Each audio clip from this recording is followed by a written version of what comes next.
વિનંતી કરું છું કે પોતાના સમાજને છોડી, પોતાના ધર્મને છોડી બીજા ધર્મને ના અપનાવો. તમારા મા બાપની, તમારા પરિવારની, તમારા કુટુંબીજનોની, તમારા ગામની ઇજ્જત આમાં દાવ પર લાગી જાય છે. કોમી વૈમનસ્ય ફેલાય છે. અને આવા જે લોકો નામ આપતા હોય ભગવા લવ ટ્રેપ, લવ જેહાદ, એ લોકોને પણ મારી બે હાથ જોડીને નમ્ર વિનંતી છે કે આપણે આવા કોઈ લોકોને સાથ સહકાર ના આપો. ઉપરથી આનો વિરોધ કરો.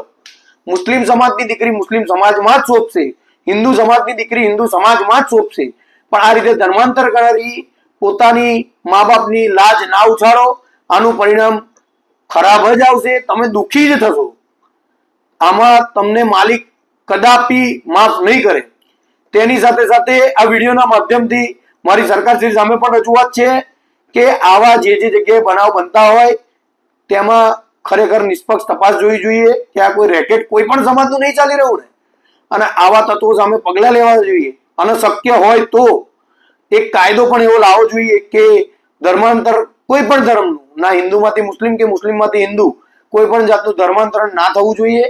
અને મુસ્લિમ સમાજની દીકરી મુસ્લિમ સમાજમાં જ, હિન્દુ સમાજની દીકરી હિન્દુ સમાજમાં જ હોવી જોઈએ, જેથી કોમી વૈમનસ્ય ના ફેલાય અને લાખો જિંદગી આનાથી બચી જશે.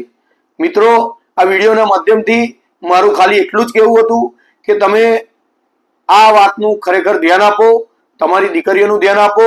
અને આ વિડીયો પહેલી વાર કહી રહ્યો છું કે આ વિડીયો મારા આટલા બધા વિડીયોની અંદર આ એક વિડીયોમાં હું રિક્વેસ્ટ કરું છું કે આ વિડીયોને મેક્સિમમ તમે શેર કરો અને ઘરે ઘર સુધી પહોંચાડો, જેથી લોકોની આંખો ઉખડે, ખુલે આંખો અને ખબર પડે કે આવા પણ કિસ્સા બને છે.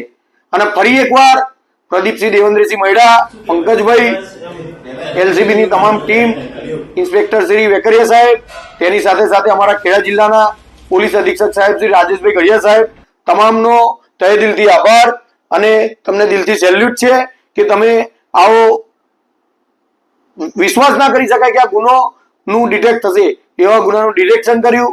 એ બદલ તમારો તહે દિલથી આભાર. અસ્તુ. જય હિન્દ, જય ભારત.